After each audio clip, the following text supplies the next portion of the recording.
Memory. December 1965, 5 years old. My mum tells me in a scary, loud, life-threatening way to stop scratching my coochie snorcher. I become terrified that I've scratched it off down there. I do not touch myself again, even in the bath. I'm afraid of the water getting in and filling me up so I explode. I put band-aids over my coochie snorcher to cover the hole, but they fall off in the water.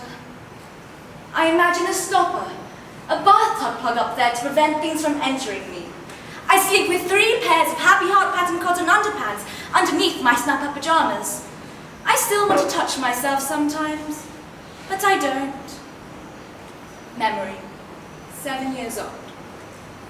Edgar Montaigne, who is 10, gets angry at me and punches me with all his might between my legs. It feels like he breaks my entire self. I limp home. I can't pee. My mum asks me what's wrong with my coochie snorcher, and when I tell her what Edgar did to me, she yells at me and tells me to never let anyone touch me down there again. I try to explain that he didn't touch it, Mum. He punched it. Memory. 9 years old. I play on the bed, bouncing and falling, and impale my coochie snorcher on the bedpost. I make high-pitched screaming noises that come straight from my coochie snorcher's mouth.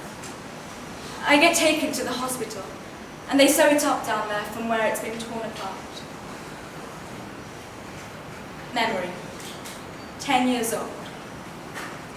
I'm at my father's house, and he's having a party upstairs. Everyone's drinking. I'm playing alone in the basement, and I'm trying on my new cotton white brown panties that my father's girlfriend gave me. Suddenly, my father's best friend, this big man Alfred, comes up from behind me and pulls my new underpants down and sticks his big, hard penis into my coochie snorcher. I scream, I kick, I try to fight him off, but he already gets it in. My father's there then, and he has a gun, and there's a loud, horrible noise, and then there's blood all over Alfred and me. Lots of blood. I'm sure my coochie snorcher is finally falling out. Alfred is paralyzed for life, and my mum doesn't let me see my father for 7 years. Memory. 13 years old. My coochie snorcher is a very bad place. A place of pain, nastiness, punching, invasion, and blood. It's a site for mishaps.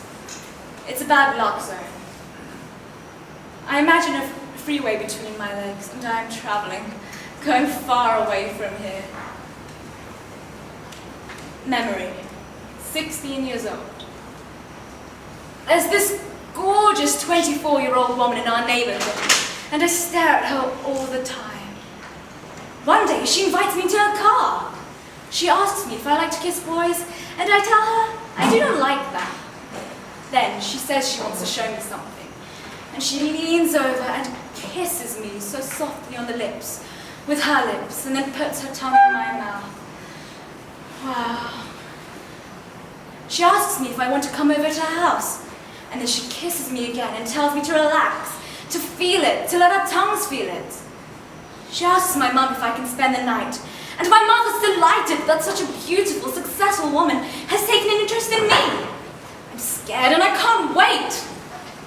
Her apartment's fantastic. She's got it hooked up. It's the 70s, beads, the fluffy pillows, the moonlights. I decide right there that I want to be secretary like her when I grow up. She makes a vodka for herself, and then asks what I want to drink.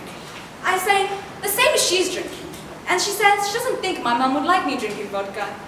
I say she probably wouldn't like me kissing girls either. And the pretty lady makes me a drink. Then she changes into this chocolate satin teddy. She's so beautiful. I always thought bulldaggers were ugly. I say, you look great. And she says, so do you. And I say, but I only have this white cotton brown underpants on. Then she dresses me, slowly, in another satin teddy. It's lavender, like the first soft days of spring. The alcohol's gone to my head and I'm loose and ready. There's a picture of a bed of a naked black woman with a huge afro.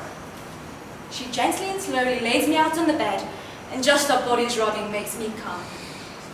Then she does everything to me and my coochie snorcher that I always thought was nasty before. And wow, I'm so hot, so wild.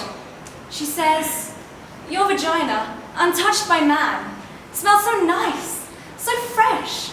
Wish I could keep it that way forever. I get crazy wild, and then the phone rings, and of course it's my mum. I'm sure she knows, she catches me at everything. I'm breathing so heavy, and I try to act normal, but I get on the phone and she asks me, what's wrong with you? Have you been running? And I say, no mum, exercising. Then she tells the beautiful secretary to make sure I'm not around boys. And the lady tells her, trust me, there's no boys around here. Afterwards, the gorgeous lady teaches me everything about my coochie snorcher. She makes me play with myself in front of her and teaches me all the different ways to give myself pleasure. She's very thorough. She tells me to always know how to give myself pleasure, so I'll never need to rely on a man. In the morning, I'm worried I've become a bitch because I'm so in love with her. She laughs, but I never see her again. You know, I realized later she was my surprising, unexpected, and politically incorrect salvation. She transformed my sorry-ass coochie snorcher and raised it into a kind of heaven.